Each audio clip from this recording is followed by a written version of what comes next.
Hi, I'm Reborne. I'm an Nidalee main with tips and tricks about how to jungle this champion in most elos. Now, a lot of people look at champion.gg, they look at Nidalee jungle, and they'll see a 46-47% win rate. And they won't think she's very good. They'll see a lower win rate the longer the game goes as well, because she's only an early to mid game centered champion. And also, if you talk to anybody, she's pretty hard to pick up. I'd say most of her damage relies on her hitting her spears, even when she goes in Cuckoo form, and she has little to no CC. So why is she good? Why do pros still play her? Why does the considered the best jungler in NA rush play her all the time and do so well with her? And there's many reasons why, and I'll go over them. The first of which is her strong early clear. Now, she actually has options when it comes to this. There's a lot of people who start W and they trap everything up, and I'll show you that clear. But the one that I prefer, after trying both multiple times, is when she starts Spear. I feel like this is safer. People can't come and invade and just walk all over her traps and screw her over. And even though I'd say this takes around 10, maybe 10 to 15 seconds longer, I'd say you end up having more health overall. You end up almost full health at the end of this, whereas in the other clear you're usually around halfway. And it's very easy to screw up the trap clear. So, show you how you start this. You start by spearing from long distance away at 139, auto, smite, then go in Q, and yeah, finish it off. So I actually, this is a really sloppy clear compared to most of them, but it just goes to show you how like good this clear is, even when you screw it up like a little bit. So the basic idea is to spear 2 autos, swipe Q, and I usually use the Q to auto attack reset. But I don't really adhere to this very well because I'm trying to like watch the mini map and I'm not really like paying attention all that much because I know this is the safer clear and I'm not worried about screwing it up as much. But you can do this even better if you do it right. So the optimal way to do it is to spear and 2 autos and then swipe Q.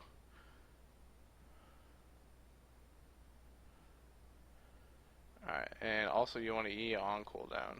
Or if you're about to do a camp, you can like save it for right before the camp, but usually I just E on cooldown. So a lot of some people go straight to red after this, but I like to hit a level 4 power spike. I feel like your ganks are so much better when you're one level above, and I feel like you can fight almost anyone because not only are you, you have double buffs, but you're usually a level ahead of the laners as well by this clear. So after you clear 5 camps, you can hit a level off the little golem. Alright, you don't need to kill this whole camp, but in the pursuit of efficiency, I cleared the entire camp. And I hit level 4, and usually I can find someone out here doing scuttle. There's nobody here, so I'm just going to clear it. Nidalee is also one of the best junglers at killing scuttle, in my opinion. And oh look, the blue's up, but it looks like a Moo. I think he already used his smite. I think that's why I played this aggressive, because I noticed that he had already used his second smite on the white camp, on the wolf camp. So I knew I could just steal this from him. So I'm just playing around because look, he's level 3, I'm level 4. He doesn't have blue buff. He's kind of mad. All right, Rumble's pushed up, which is the whole reason I went so deep. And yeah, we're able to get a kill on him. So I just flashed so I don't have to deal with the teleport. I don't want to deal with that Pantheon. I'm low HP. So there you go. Just counter jungle the Moo, took his blue right out from under him, and I 100% contribute this to her hitting level 4. Alright, it's so strong that you hit level 4 at around the same time as other people hit level 3. You can also use this to instead just hit level 3 and do an extremely early gank at full HP, which is what I used to do. But I think this is a lot stronger because it's more reliable. Um, and plus you can invade. I feel like the invade times are way better after you get a full clear. Because even if the jungler's like not there, you get information about him. If you go into his jungle and there's no buffs up, there's no camps up. You know, he was just there. You know, he's you know where he's not. So you know he's not on that side of the map unless he's like waiting in the bush. So anyway, this is me making another aggressive play. I see I'm level 5. I still haven't backed, and it's just Thresh there, and I kited them out, so I could actually land a spear because he flayed him out of my spear. So I had to kind of like recuperate that situation. Let's see. Let's skip ahead. Okay, so I think.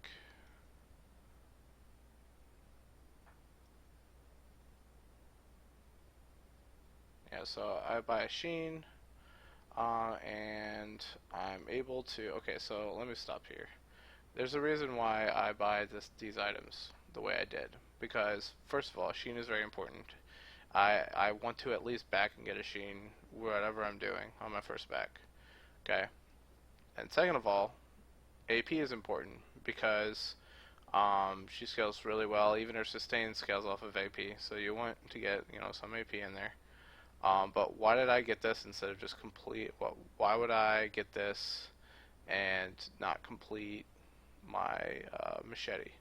And the reason why is because these two items have a unique passive, the tooth and nail, and they each give you a plus 15 experience per large camp. It's not like too important, but if you're trying to min-max, and you're trying to out-level everyone, I usually try to hit level 5 by 5 minutes, level 7 by 7 minutes. I don't always get there, but it's really nice goal to hit. You know you're fed when you do that, and when you time yourself hitting those markers, so to speak, you get a get kind of a feel of how fed you are because Nidalee scales very well from levels. She has huge spike at level 6, she has huge spike at level 9, and then again at 11. So 9 is where she maxed out her spears, 6 and 11 are just higher damage on Cougar abilities, which are very important in ganks. Anyways, let's see. This isn't a replay, so I can't just speed this up. Okay, so Moon's trying to get some farm mid. I think I ended up counter jungling him.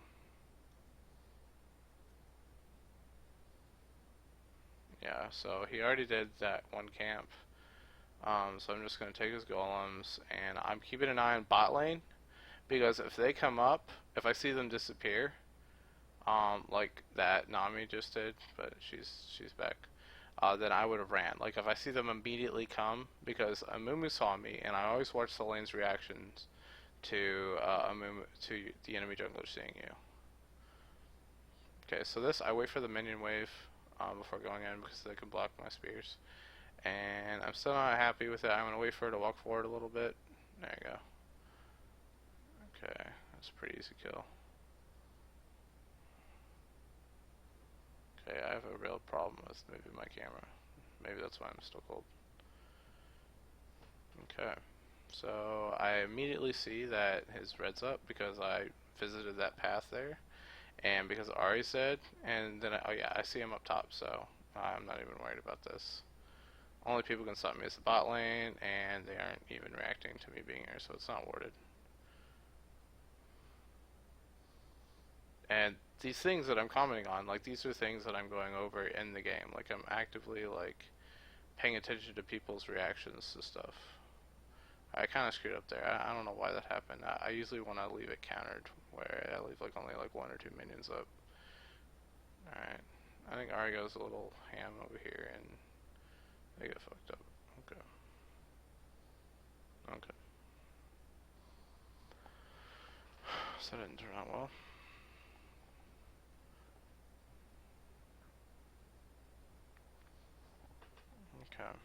see, so I clear my buffs. I come get good again. And I noticed that Amumu does not have his blue yet. So I'm going to go and take his blue. Alright, it's very important whenever you see the jungler, see what buffs are on him. It tells you a lot of information. And I guess he ended up clearing because it was countered. Okay, so yeah. This is one of the reasons why it's okay to counter jungle when you can't see the laner sometimes, is because you can jump over walls. That was kind of scary though, he's kind of fed. I think I get a little bit too cocky in the future and end up dying. But you know, sometimes that'll happen. But when you play Nidalee, you play like you own the place. You play like you are the strongest champion. You play like you're fed. And until proven otherwise, you really try to take as many advantages as possible. And as you get better as a champion, you get used to what kind of advantages you can take, which kind of advantages you can't. It's all very okay. So I think this is where I end up screwing up, because I saw Mumu go there, so I want to try to see him at his camp. Oh yeah, he's at it. Okay, yeah, okay, it's fine. Okay, so this is the kind of stuff like this stuff. Even though like maybe Mumu can recover, it doesn't matter. You're in his head. You're screwing up the entire, like, his allies trying to save his buffs and they can't. Like, you can just be in and out and take all of his stuff, and he can't do anything. He's literally watching you, standing around, taking, like, he isn't even getting experience for standing around, like people do in lane. When, like, okay, so she exhausted me, so, never underestimate exhaust. Exhaust really screws Nidalee over. It's usually when you're ganking bot, like, you want to make like a flash play or something, exhaust can completely screw that up. So you don't want to always try to keep track of people's exhausts. I don't, but if you're a better player than I am, then you should, because it'll really screw you over. Okay, so I think that's about everything that I have to show from this clip. But this shows you the clear with the spear and counter juggling. And a Mumu. So let's go into this game. This is a game, I think it's against, this is a ranked game. This is against a very strong Kha'Zix player. I counter jungled a whole lot of his stuff and beat him up a little bit, and he still was strong though. He still came out strong. He almost carried the game. Well, not really, but he did all he could. So this wasn't a bad player by any means. This is a very good Kha'Zix player. And Kha'Zix is generally good with counter jungling because he gets the isolation. He has a lot of damage. He's usually very scary to go up against. And this guy was not a bad player. It's just, this is the power of Nidalee, the power of hitting level 4 before anyone else, and just using that advantage to. Welcome to Summer. Okay, so let me tell you a little something about these trap players. 30 seconds until So I start at wolves because I end up getting resets off of the little wolves' deaths, even after I got my 3 resets off of all the traps, and then I just put a little extra traps here to help me cat around blue buff. Okay. These guys wanted to leash for me. They didn't care. Even though I told them they'd probably be a little bit late to lane, but generally people will not want to leash up here, and they will say so. But these guys were happy about it. As long as they don't attack the little guys, it's fine. They need to attack the big guy. Yeah. So anyways, I'm setting up my traps, and you can just watch the clear. Minions have spawned.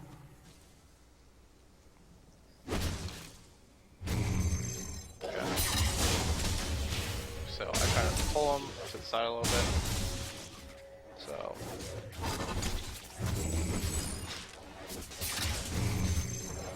I try to get the reset off that guy, and then there you go.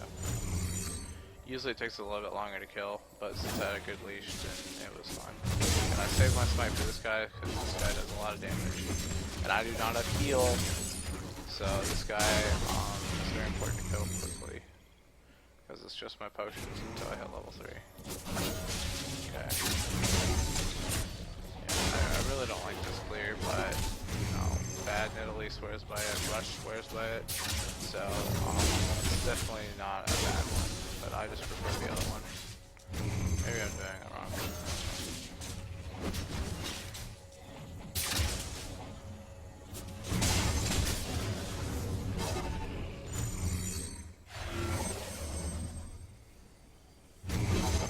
But because I got a good leash, I'm actually a lot higher health than I usually do.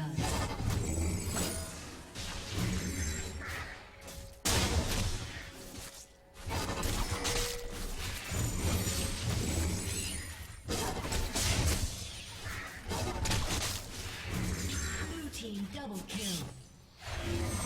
Okay. Usually for this kill, I will, if it's clear, I will, not clear the last camp and will instead do Scuttle, because Scuttle will give you the last bit of experience needed to hit level 4.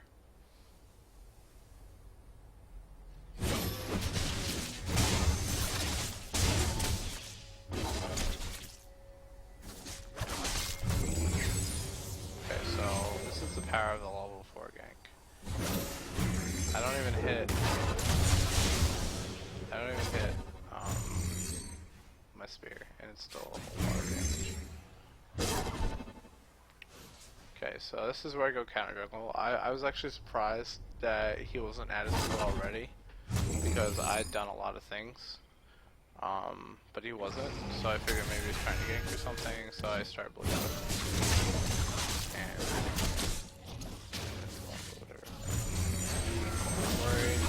I see him with the ward, but I also see LeBlanc there, so I know I'm gonna get help. So I take the blue from him, but I didn't even need LeBlanc because Nidalee is extremely strong. She's a level above, and I hit my spear in him.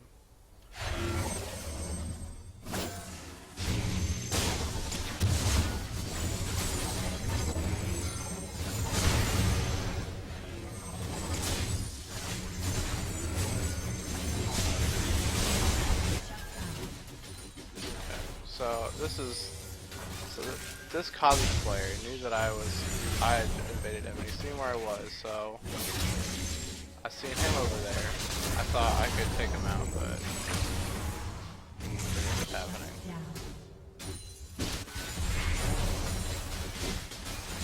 So I think if I hadn't done that, he might not have had a chance to come back, but he did.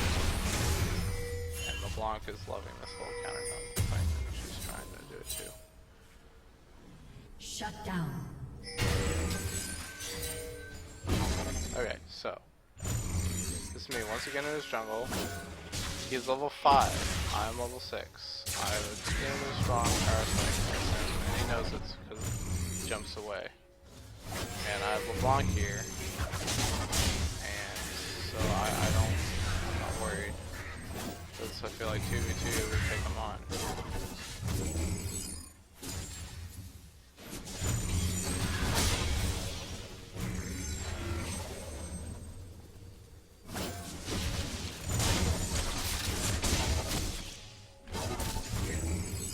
So, because I went to the jungle, I see that his red's up.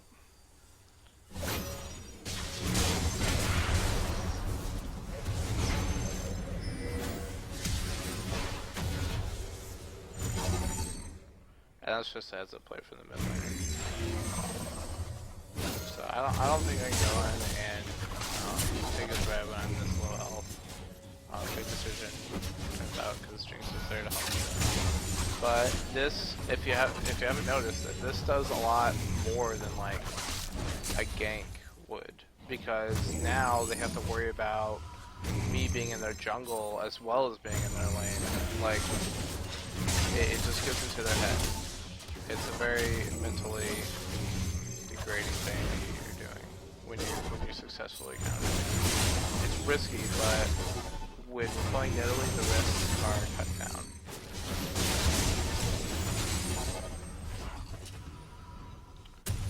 Okay, I think that's everything from this game that I wanted to show.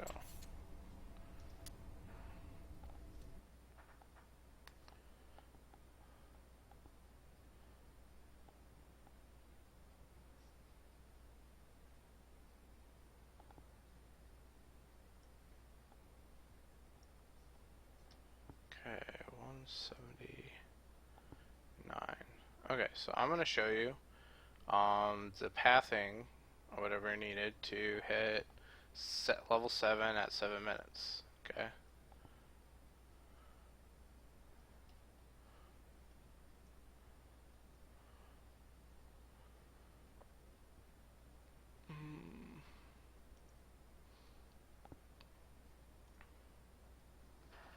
Okay, this is a game where I don't think I did very much at the beginning of the game. I was just I couldn't really figure out any ganks to take, so I ended up just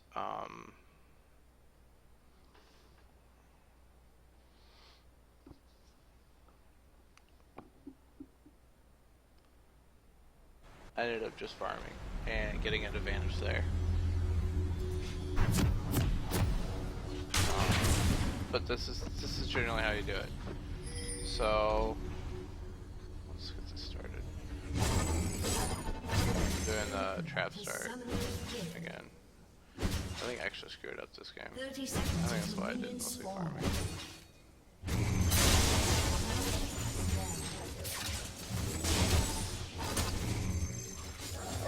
Okay.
So I did an entire loop around, and I'm coming around for a gank. This is very convenient pathing. He was pushed up, and I'm just gonna keep on farming. Because bot lane's kind of pushed, top lane just died, so I'm just gonna keep on farming. And I have double buff still, so I can just keep on going.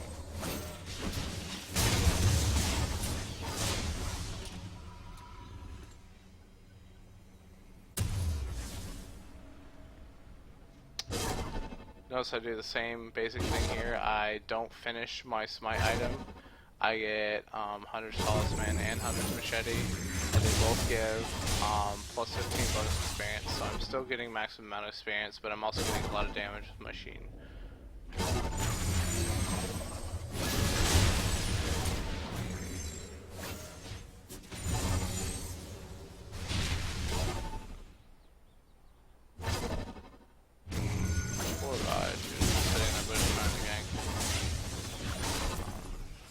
Just wrong timing for me to be there. I got very fortunate this game. But notice how I'm looping around. If I'm looking for a gank, like in the bot lane, I'm clearing the camps on the way there.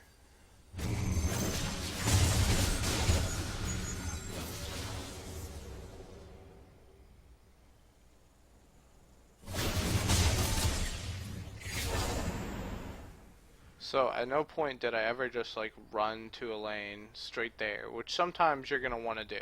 If you see it happening beforehand and you're like, you know, I need to get that lane right now because, you know, shit's about to go down in that lane, then go. But if you're not sure, you take the guaranteed gold, okay, 3 camps, basically a kill, It's not as much pressure, but it's guaranteed. And when you're ganking anyways, why not both? Why not get the camps and go? I don't do a lot of counter ganking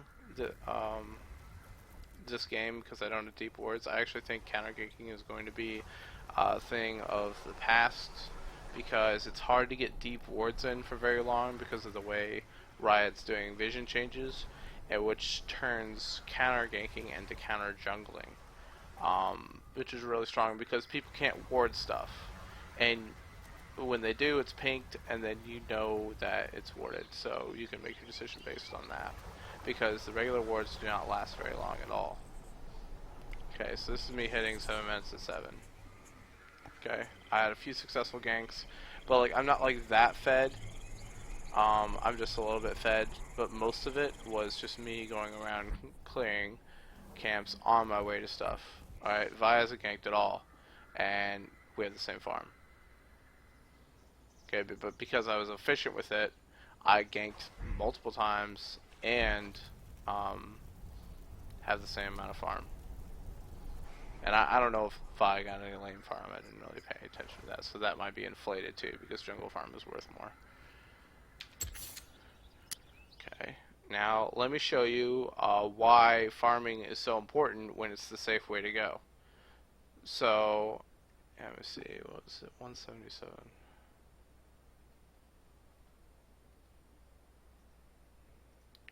So in this game, we actually start out very poorly. They have a Kendra jungle, and she's just getting, multiple kills. Everyone's complaining. This is... I can't remember if this is a ranked game or not.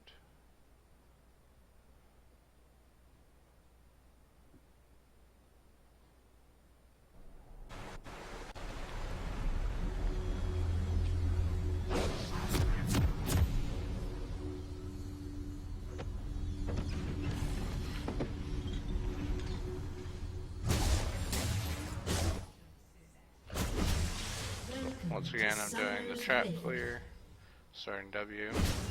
30 seconds until minions spawn. This I'm doing with like no leash at all, I believe. Minions have spawned. No, I do have a leash on this one.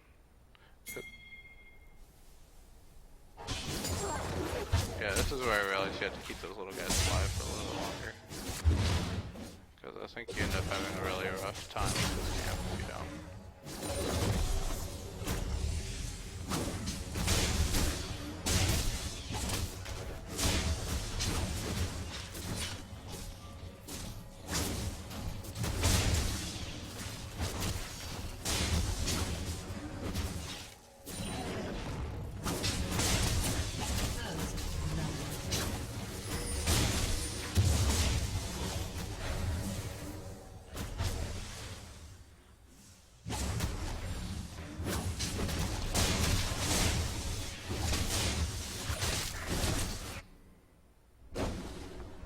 So Kinder went for the double buff start to level 3 and ends up backing right away.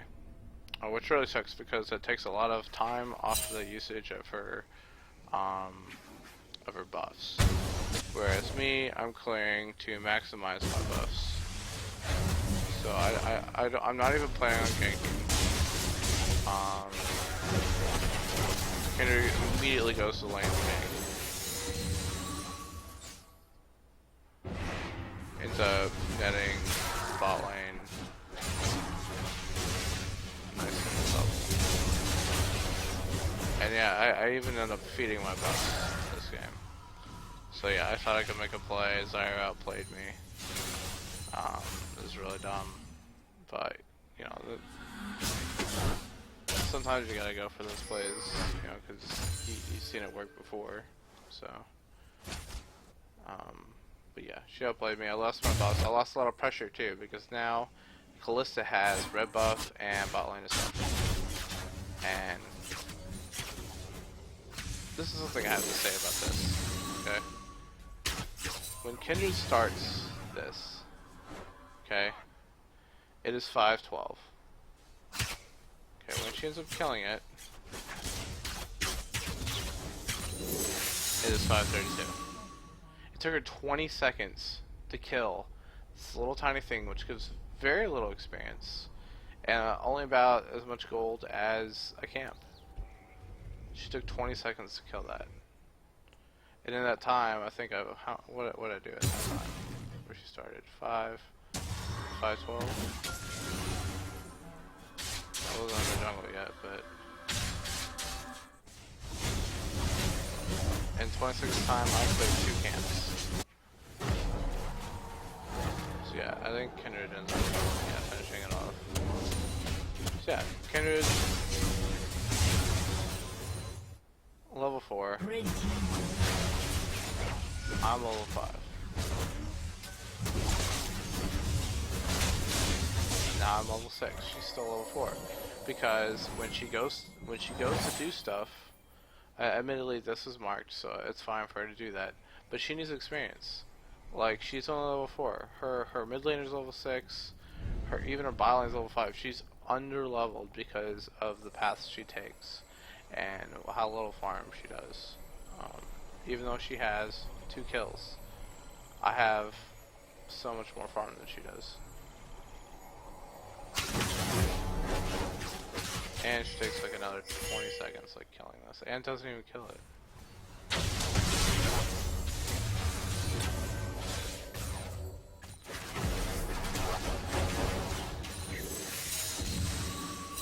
So she managed to hit 5 mainly because she leached off of some lane farm experience.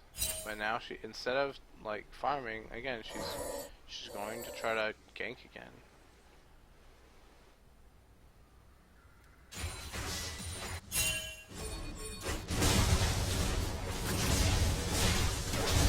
Okay, so if she had been farming like she should have, with proper gank paths and everything, this wouldn't have happened in late game. Okay, so I'm making a play on this Talon. I had vision of him.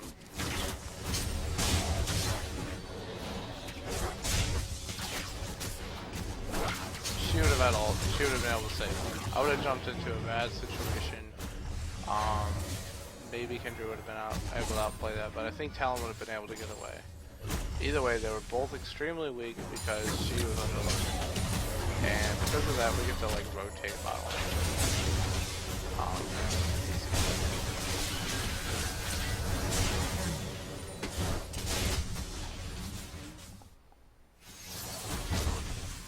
So if you look at the gold value now, alright, let's look at it now.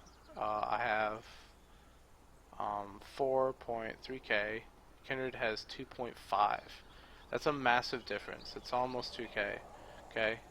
And that difference came from before this even happened. I am at 3k. Okay? I'm at 500 gold above Kindred, and she has a kill over me. And I'm also an entire level. No, I'm 2 levels above her. I'm 2 levels above her, and I have more gold than her. Because she spent all her time trying to get these and ganking, and not actually farming and leveling up.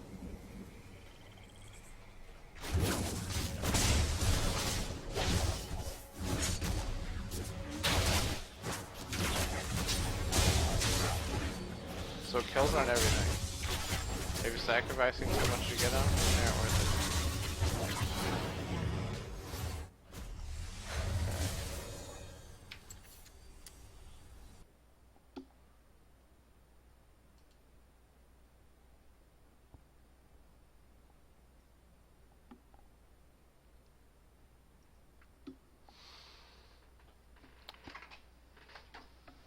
So I know some of you guys are asking about the builds for Nidalee, and I'm just going to refer you to champion.gg. It's a very reliable site.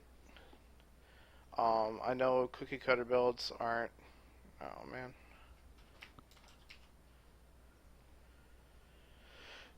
I know the cookie cutter builds aren't the best way to go about things. But if you don't know what to build, this is what you build. As far as what I do, I like going Runeglaive. Depending on how fed I am, I get the blasting rod, blasting wand for Rod of Ages, and then I build Rod of Ages generally as soon as possible. If I'm just backing and I need like to get more combat stats, I'll finish Lucidity first. But I like finishing Rod of Ages first so I get that earlier spike. But sometimes you just buy what you have money for. Okay, if I'm fed, I'll get my next item Death Cap after Rod of Ages. Um, Rod of allows you to do this because Rod of Ages gives you a little bit of tankiness. It gives you the mana. Otherwise, you would have to build some sort of um, mana item. Because the problem with Nidalee is, even though when she's ahead, like you don't, if you're good about your mana, you don't need to worry about it.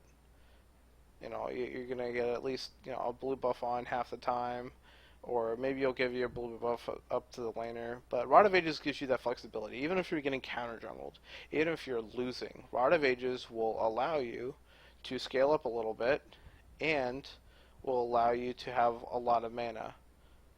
Which will, you can heal, you can run, you can kite, you can do so much more with a lot of mana. And while, yes, a Nidalee that's ahead, will not need all that mana, when you're behind, you use what you've got. And this allows you to do a whole lot more. And I feel like it's a very good low econ item to build. And if you go into other builds and then you run into an econ problem where all your camps are getting taken, you're going to be suffering a whole lot because a lot of people don't understand how much regen you actually get from Runeglaive itself. And when you're not clearing jungle camps, then you are going to be losing mana at a constant rate. And if you go with the build that Bad Nidalee recommends, which is where you go Rylai's, and you end up getting, I think it's Rylai's into either Zanya's or Banshee's, not Bansheesville,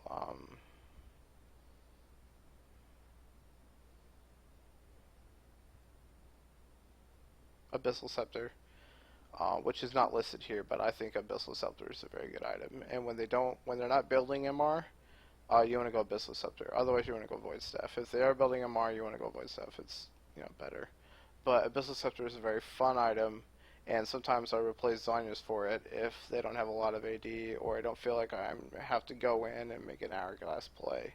A lot, you get the sense for it when you play more Nidalee games.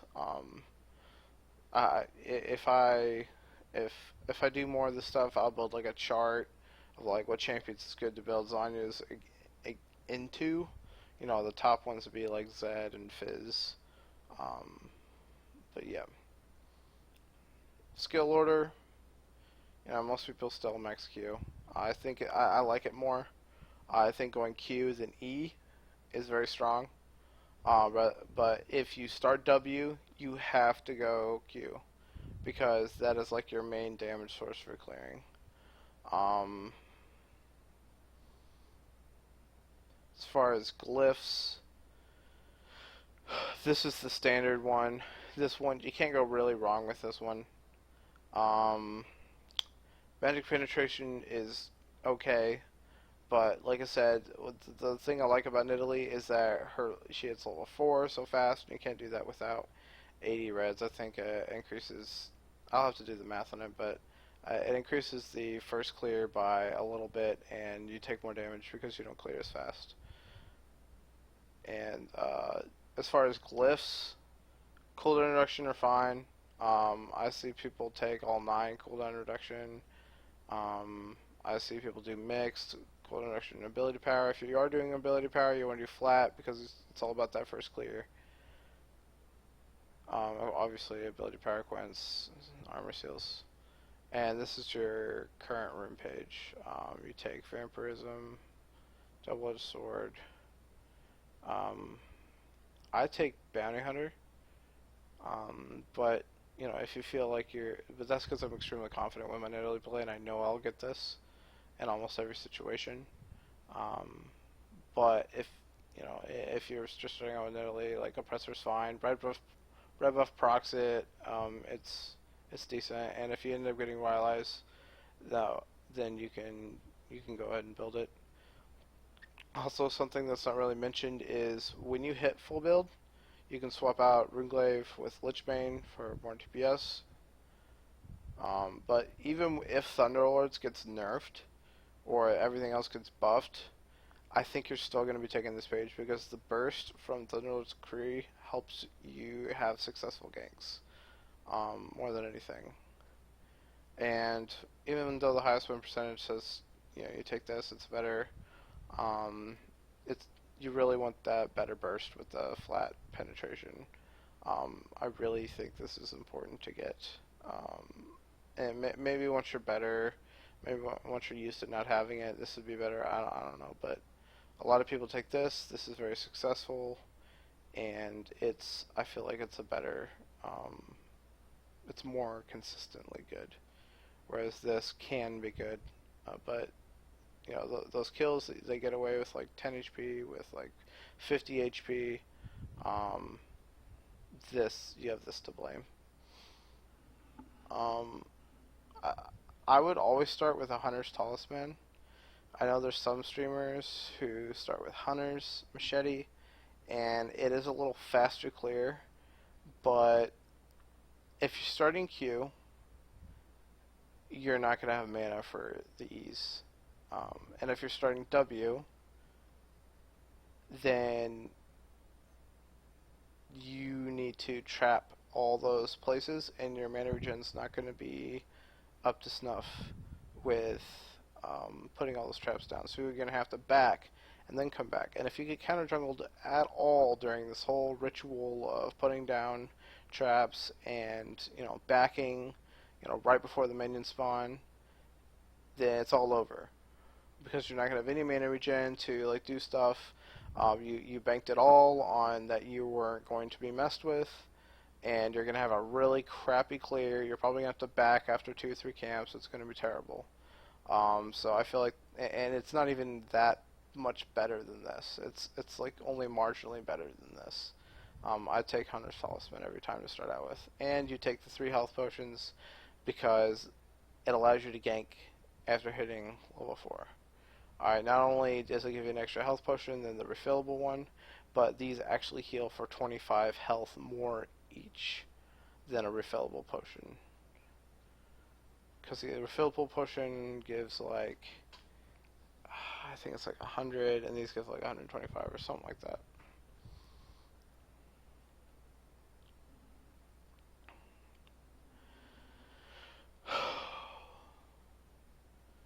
So, you know that Nidalee has a strong early clear.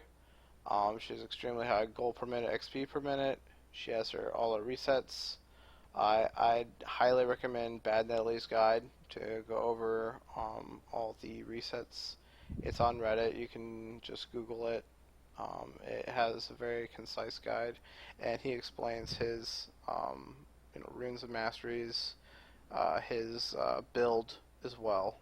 He has videos of how he clears the jungle, videos of how he resets all the animations.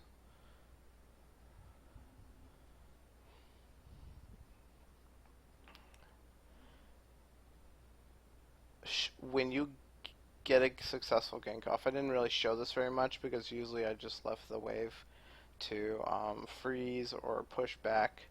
But she, with her E and pounce, she's great at pushing waves after ganks. Not a lot of junglers are. She kills scuttlers extremely fast. She can save her allies with a heal, if you're tower diving. Her objective control, okay, if you notice, I took a lot of buffs from people, but you never see me take any objectives. Nidalee's Q Smite is extremely strong. If you learn how to pull it off, you need to make sure you save your Runeglaive proc. But you make sure the dragon is hunted with usually I put down a trap and let it be hunted for a little bit right before it dies, and use Smite Q, which will end up doing. Your Smite Q ends up doing about like 2.5k damage at full build. And before then it'll do around 1,000 to 1,500. But basically, you can outplay, Nunu Smite Qs, Cho'Gath Smite ults, a Lee Sin, Smite Qs. Yours is better, if you learn how to do it. So if you want to get good in Nidalee, I would highly recommend you you practicing that. Her spears are great at stealing camps, buffs, and objectives. Again, you can check your spear damage just by mousing over it, looking how much damage it does. A lot of times it'll be around the same as your smite. So if you time it well, you can steal a lot of stuff with your spear. People underestimate it. Especially if you're fed and you have a lot of AP. You have a lot of steal potential. I've stolen a lot of dragons, barons, buffs, everything with it. Escape routes over walls means you can have better ganking angles. I don't think I showed anything on the videos that show me doing this, but if you know where something's warded, you can hop around walls to get around it. And like for example, if you were playing Jarvan, you could do the same thing, but then you'd have to wait for your E to be up again, so that you could actually gank. While Nidalee doesn't. She has a very low cooldown W. In fact, you can outplay people by jumping over a wall, and then they use their dash to come after you, and you just jump back. And they either have to flash, or they just give up because they've used their dash, and you had multiple because there's low cooldown. Okay, you can check bushes with W and Q. If you're in Cougar form, and I don't, once again, I didn't show this in any video clips, but if your Q animation is already started, they cannot flash it. It's like an auto attack. It's and oftentimes it'll catch them by surprise because it does so much damage when it finishes them off. So if you already start the animation of your Q, it doesn't matter if they flash. The damage connects, and they're either dead or, which is like different than Skarner ult, which you can flash once the animation starts, and other stuff like that. One thing I did not. This is actually isn't important in Season 6. I thought this was, but Dragon isn't all that important. But if you have nothing better to do, then you can solo clear. In fact, I would recommend solo clearing it over having your teammates help. Unless of course it's ward and they're contesting. But oftentimes you can clear just solo by yourself. All right. So the formula for this is once you get Runeglaive, you can solo it. Okay. If you have like decent HP, you can solo it. Okay. With blue buff and 2 potions, you don't lose any health soloing it. Alright, and if you have 2 potions, then you you can solo it and you'll only lose a little bit of health, and but your mana will be kind of low. So you want to get used to animation canceling with Q and W. You can do it in a custom game. When you're in lane, you can do it while farming. You can just do it all the time. Okay, and again, go to the Bad Nidalee guide to figure that out. Good idea would be to practice a full clear and try to set records. Alright, that's what I did. My record's like 324 or whatever. It's not close. I think I've seen Bad Nidalee do it like 317 or something. It's pretty crazy. Triple W on camps. This is where you spear, W underneath it, and then jump on it. I did show that. I failed to mention it when I cleared the Scuttle Crab. When you're ganking, if you're in ranged auto, okay, so this usually I go in and I don't have a good spear angle, so I'll just run up and I'll just like start autoing them. Usually I'll have red buff when I do this. I'll just start autoing them, and if they're sitting there trying to juke my spear, like going back and forth, kind of like they're running away, but they're not running away, that hard. They're more trying not to get speared, so I don't jump on them. To just sit there and just keep autoing them. Like, wait for them to actually realize that you're doing a whole lot of damage with all this red buff, and then spear them. Like, once you see them make the decision, okay, well, I gotta get out of here, then spear them. Because it's a lot more predictable path.